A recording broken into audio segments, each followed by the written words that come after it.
ऐसी सांप की है जो एक लड़की को बचाता है अपनी ही मलिका से।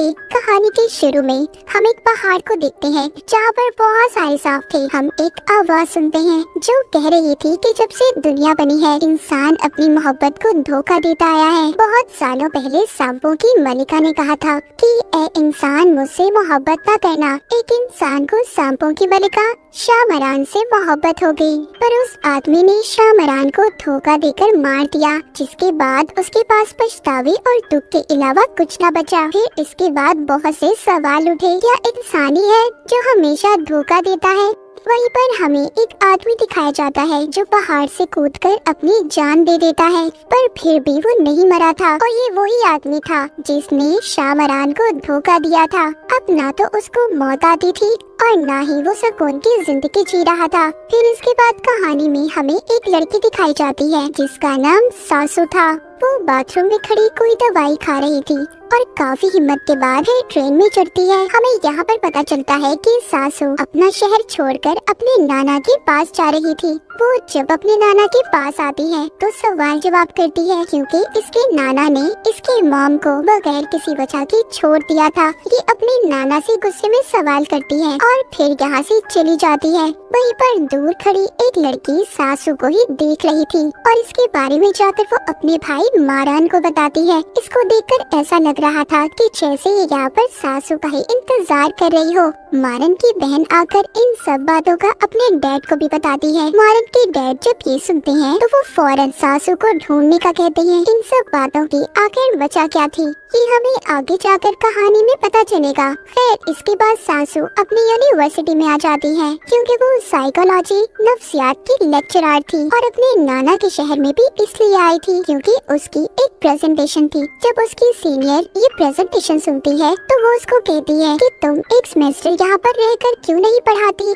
सासू ने भी मना नहीं किया था और इस बात को मान जाती है। जब ये यूनिवर्सिटी से वापस आती है तो इसके नाना इसके पास आते हैं और इसको बताते हैं कि तुम्हारी मॉम जानती थी कि मैं कहाँ पर हूँ, इसीलिए वो मुझे खत पे लिखा करती थी। वो सबूत के तौर पर सासू को सारे खत देते हैं। जब सासू को ये पता चलता है अब वो सोचती है तो फिर उसकी मॉम इतनी ज्यादा परेशान क्यों रहती थी। सासू ये सब जानने के लिए अब हिम्मत करके अपनी मॉम के खत को पढ़ने लगती है, जिसमें उन्होंने बिल्कुल ऐसा ही लिखा था जैसा अब सासू की हालत थी। ना उनको नींद आती थी और ना ही सुकून।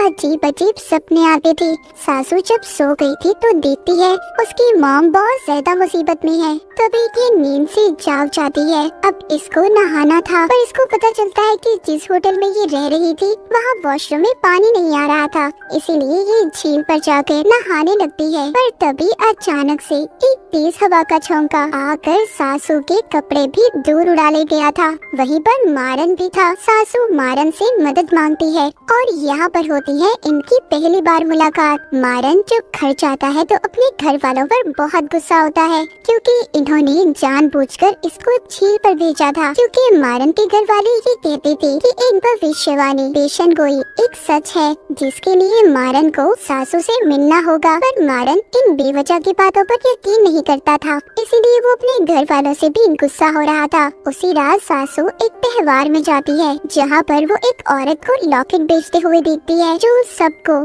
शाहमरान की कहानी बता रही थी कि वो वापस आएगी और फिर से मोहब्बत को जिंदा करेगी। सासू भी इन बातों पर यकीन तो नहीं करती थी, पर फिर भी न जाने उसे क्या हो गया था। वो लॉकेट को खरीद लेती है। तभी उसको वहाँ पर एक सांप की आवाज आती है और ये जलती हुई आग के पास चली जाती है। पर अचानक से वो आग भड़क गई थी, चारों तरफ आग लग जाती है और वहीं पर सासू बेहोश हो जाती है।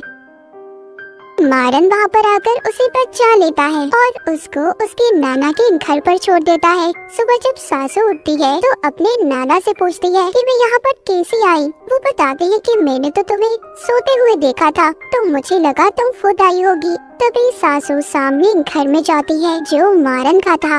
ये उससे पूछती है कि कल रात क्या हुआ था, पर वो तो साफ मुकर गया था कि ऐसा कुछ नहीं हुआ, न कोई आग लगी न मैंने तुम्हें बचाया। सासू अब काफी परेशान हो चुकी थी। उसे सब जानना था कि उसके साथ हो क्या रहा था। इसके बाद हमें मारन की फैमिली दिखाई जाती है जो बैठे बात कर रहे थे कि आग ही उस प्रेडिक्शन, उस भविष्यवाणी की पहली निशानी है। सासू ही वो लड़की है जो हमारे काम आ सकती है। पर मारन यहाँ पर अभी भी अपने डैड की बातों के सख्त खिलाफ था। वो कहता है कि आपकी फजूल भविष्यवाणियों की वजह से किसी की भी जिंदगी को ऐसे खतरे में नहीं डालूंगा, क्योंकि वो जानता था कि अगर सासू उससे प्यार करने लगी तो उसको बहुत बड़ी कीमत चुकानी होगी। उधर सासू अपनी सारी दवाइयाँ फेंक देती है क्योंकि उसे ऐसा लग रहा था कि ये दवाएं उसके दिमाग पर गलत असर कर रही हैं। उसे वो सब भी दिखाई दे रहा है जो असर नहीं है। दूसरी तरफ हमें पता चलता है कि मारन कोई आम लड़का नहीं था, बल्कि वो एक इच्छाधारी नाग था जो सांप और इंसान दोनों था, और उसकी फैमिली में भी सारे सांप थे। इसके बाद एक जगह पर कुछ लोग दिखाए जाते हैं जो शामरान के किले पर ट्रिप पर गए थे, पर न जाने उन्हें क्या हो गया था और एक एक करके वो वहाँ पर बने कुएं में छलांग लगा देते हैं। ये वीडियो भी काफी ज्यादा फैल चुकी थी। इसके बाद हम इस कहानी में एक लड़की को देखते हैं जिसके पूरे जिस्म पर सांप लिपटे हुए थे और वो अपने गुलाब से ये कह रही थी कि सासू अब आ चुकी है, उसके दिमाग से खेलो और उसको मेरे पास ले आओ। इसका मतलब ये था कि उसको ऐसी उलझनों में फंसा दो कि वो खुद चलकर मेरे पास आ जाए। अब ये लड़की कौन थी और इसका सासू से क्या कनेक्शन था, क्या ये हमें आगे आगे कहानी में पता चलेगा। सासू अब अपने नाना के घर में थी, तो वो जब जा रही थी उसके नाना उससे बात तो नहीं करती पर गाड़ी की चाबी दे देते हैं। ये बाहर आकर मारन से बात करती है। इन दोनों की अच्छी दोस्ती हो गई थी। उधर मारन अपने डैड और एक आदमी से बात करता है। इसको भी अब आहिस्ता आहिस्ता भविष्यवाणियों पर यकीन आ रहा था। वो आदमी कहता है कि हमने आग वाला हादसा तो दबा दिया, पर कुएं वाली बात सब लोगों को पता चल गई है और दुश्मन को भी खबर हो गई है। बाहर मारन की बहनें भी इसी बारे में बात कर रही थी, जिससे हमें पता चलता है कि वो सांपों में लिपटी लड़की ही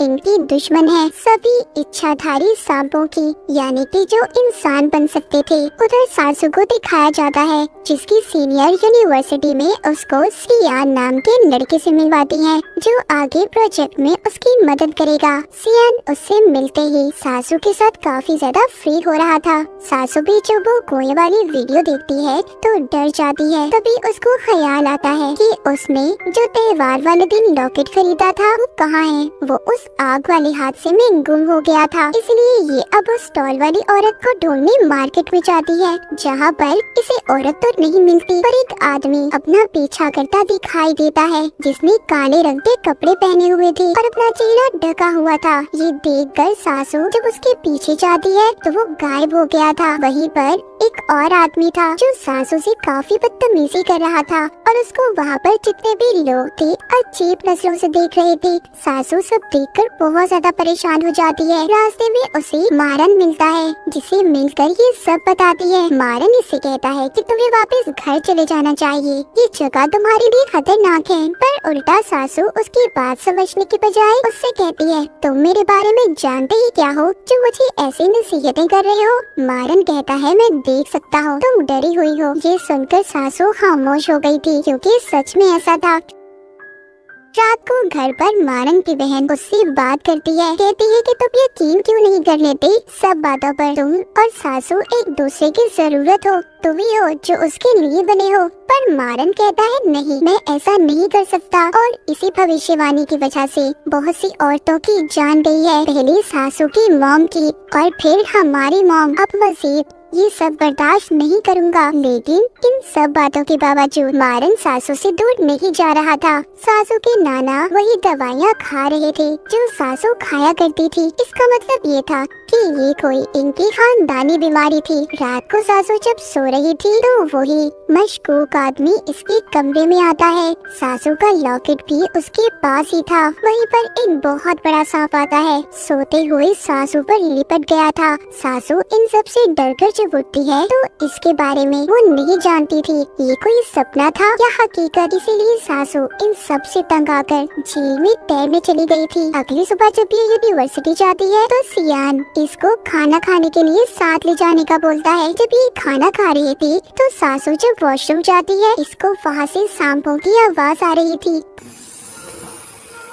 और उसको वहाँ पर ऐसा लग रहा था कि जैसे ये पानी की आवाज थी। पर उसके जाते ही वहाँ पर वही आदमी था जो अब तक इसका पीछा कर रहा था। फिर जब सियान सासू को घर छोड़ता है, मारन भी अपने घर के बाहर खड़ा था जो इन्हीं को देख रहा था, जिससे हमें पता चलता है कि मारन सियान को जानता था। इनका आपस में कोई रिश्ता तो था पर अच्छा नहीं था। अब रात को सासू अपने नाना के हाथों पर निशानों को देखती है जो ऐसे थे जो हाथ बांधने से बचते हैं। अगले दिन सासू जब यूनिवर्सिटी थी तो मारन की बहन अपनी बहन को कॉल करती है कि वो सासू का ख्याल रखे, पर इससे पहले वो उसका ख्याल रखती बहुत देर हो चुकी थी। वो उस आदमी को देख लेती है जो इसका पीछा कर रहा था। वो उसका पीछा करती एक खाली कमरे में आ गई थी। वो जब अंदर जाती है तो सासू वहाँ पर एक बहुत बड़ा सांप देखती है और कमरे का दरवाजा खुद ब खुद बंद हो गया था। पर सियान वहाँ पर आकर उसे पहचान लेता है और कहता है कि सिर्फ तुम्हारा कोई वहम है और कुछ नहीं। सासू अपने साथ होने वाले इन हादसों से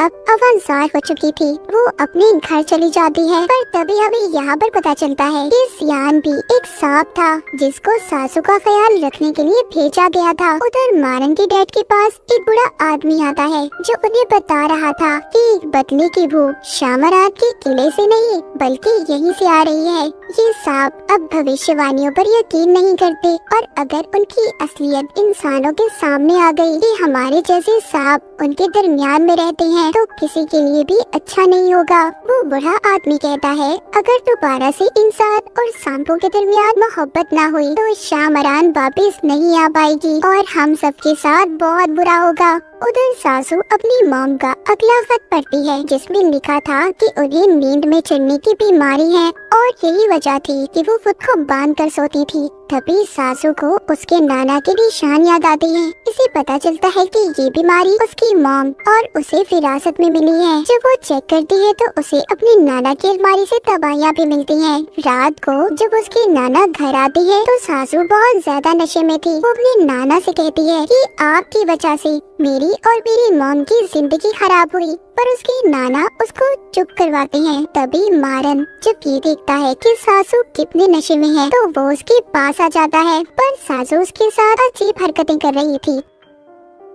जब सुबह होती है तो मारन कुर्सी पर बैठा सो रहा था। सासू उसके पास जाती है। वो उसको बताता है कि कल रात तुम नशे में थी और मैं चाहता तो तुम्हारा फायदा उठा सकता था, पर मैंने ऐसा नहीं किया। जब सासू अपने नाना के साथ डेट कर रही थी तो दोनों एक दूसरे को अपनी बीमारी के बारे में बताते हैं। वो दोनों अब अपना रिश्ता ठीक करने की कोशिश कर रहे थे। सासू अब मारन के पास जाती है। ये दोनों एक दूसरे को पसंद करने लगे थे, पर जब मारन सासू के साथ था तो महसूस करता है जैसे उसके पास कोई सांप हो और मारन ने उस सांप को पकड़ भी लिया था। ये जब अपने डैड के पास आता है तो उसके डैड कहते हैं कि आखिर ये सांपों की लड़ाई कब तक चलती रहेगी।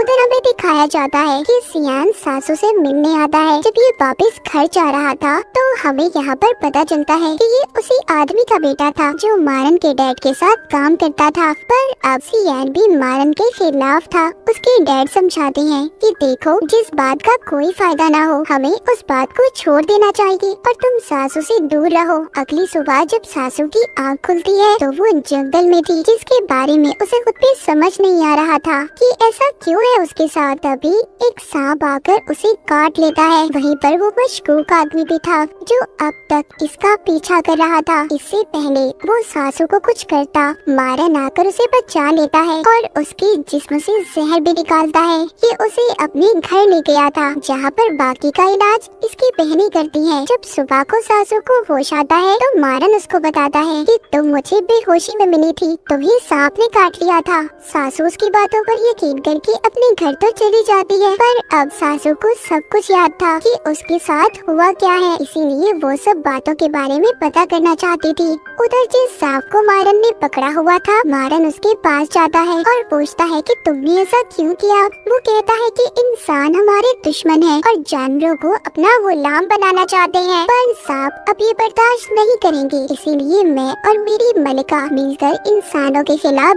जंग लड़ेंगे। ये अपनी उसी मलिका की बात कर रहा था जो लड़के हमने सांपों में लिपटे हुए देखी थी, और वो जो मशकूक आदमी था जो सासू का पीछा कर रहा था वो भी उसी का भेजा हुआ गुलाम था। मारन कहता है ठीक है मैं मानता हूँ, पर तुम भी जंग लड़ोगे, हम में और इंसानों में क्या फर्क रह जाएगा। वो सांप कहता है कि हमारी मलिका जाग गई है, और अगली ही सीन में हम उस सांपों में लिपटी लड़की को जागते हुए देखते हैं जिसकी जागने से बड़ी तबाही होने वाली थी। अब सासू भी मारन के घर पर आई थी जहाँ पर वो सच जानना चाहती थी कि ये लोग कौन है और उसका इनसे क्या रिश्ता है, पर मारन की सारी फैमिली उसे अपनी बातों में ही उलझा देती है। पर मारन की बहन को पता चल गया था कि सासू सब जान चुकी है। उधर मारन की चिल्त भी उतरने लगी थी क्योंकि इन सांपों की स्किन जल्द नहीं आती थी, और इसी दौरान ये बहुत ज्यादा कमजोर भी हो जाते हैं। यूनिवर्सिटी में सासू को शामरान के बारे में जानना था, इसलिए ये अपने स्टूडेंट्स को उस पर रिसर्च करने का कहती है।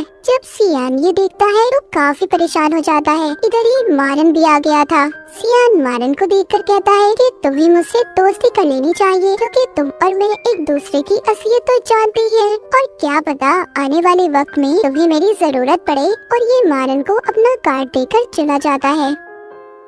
मारन सासू को अपनी पुरानी हवेली में ले गया था जहाँ पर ये उसे झूठ मूठ की कहानी बताता है कि हमारे यहाँ बहुत सारे दुश्मन हैं और हमारी खानदानी लड़ाई बरसों से चली आ रही है। अब इधर हमें दो कहानियाँ बताई जाती हैं। एक तो मारन का पता चलता है कि उसके साथ बहुत से राज जुड़े हैं। उधर सासू की फैमिली जो आज तक कभी सुकून में नहीं रह सकी थी, पर इन दोनों में एक बात सेम थी कि इन दोनों अकेले थे और दोनों को एक दूसरे की जरूरत थी, एक दूसरे को पसंद करने लगे थे। जब ये दोनों साथ थे तो तभी मारन की सांप वाली जिल्द बाहर आने लगी थी। वो सासू के पास से चला जाता है। इसके बारे में उसके दुश्मनों को भी पता चल गया था कि मारन अब कमजोर हो चुका है। तभी ये कॉल करके सियान को बुलाता है और सासू को लेकर चला जाता है। ये रास्ते में उसे कहता है कि मैं तुमसे प्यार करता हूँ और हम दोनों अपनी नई जिंदगी गुजारने यहाँ से दूर चले जाएंगे। सासू पहले तो ये सुनकर हैरान होती है पर फिर मान जाती है और अपने घर पर उतर कर कहती है कि मैं तुम्हें सोच कर बताऊंगी। अपने घर जाकर मारन की हालत भी बहुत ज्यादा खराब हो गई थी। उधर दूसरी तरफ हमें एक औरत दिखाई जाती है जिसको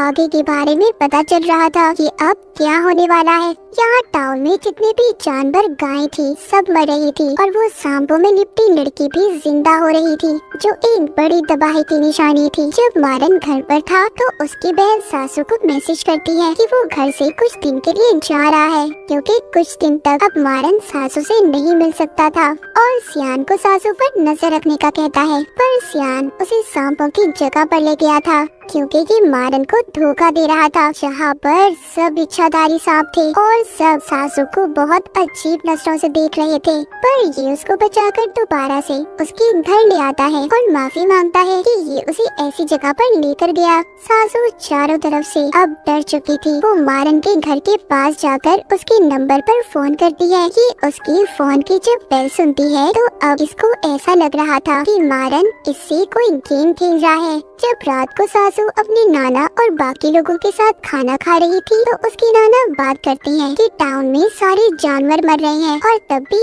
ऐसा हुआ था जब मैंने अपनी बेटी को छोड़ दिया था। सासू जब ये सुनती है तो अब वो मारन के साथ जाने के लिए तैयार थी। इसने उसे हाँ बोल दिया था। पर काफी दिन गुजर जाते हैं, ना तो मारन का कोई मैसेज आता है और ना ही फोन, क्योंकि वो अपनी नई जिल्द के आने की वजह से बेसमेंट में बंद था। रात को सासू जब झील में तैर रही थी तो उसे सियान मिलता है जो उसको अपने साथ कहीं पर ले जाने का कहता है। तभी यहाँ पर आता है मारन। सासू को कुछ समझ नहीं आ रही थी क्योंकि सियान और मारन दोनों गायब हो गए थे। वो सांप बनकर लड़ रहे थे। मारन ने सियान को जख्मी कर दिया था, जिसके बाद वो सासू के सामने आता है, कहता है प्लीज मेरे साथ यहाँ से दूर चलो। पर अब सासू डरने लगी थी और मारन से कहती है आखिर सच क्या है, क्या गेम खेलना चाहते हो तुम मेरे साथ। तभी सासू को कॉल आती है उसके नाना कहीं पर चले गए थे। मारन सासू को घर छोड़ता है और यकीन दिलवाता है कि फिक्र नहीं करो, मैं तुम्हारे नाना को सही सलामत लेकर आऊंगा। और हम देखते हैं कि सासू के नाना वहीं पर पहाड़ पर खड़े थे, जो हमने कहानी के शुरू में एक आदमी को देखा था। वो भी वहाँ से कूदने वाले थे, पर मारन उसको बचा लेता है। मारन घर आकर अब अपने डैड को बताता है कि सियान सासू को दुश्मनों के पास ले जा रहा था। इस बात पर मारन के डैड उसे सजा देने का फैसला करते हैं, पर यहाँ पर जो उनके साथ आदमी काम करता था यानी कि सियाद के डैड उनसे कहते हैं, मेरे बेटे को एक मौका और दे, मैं उसे समझाऊंगा।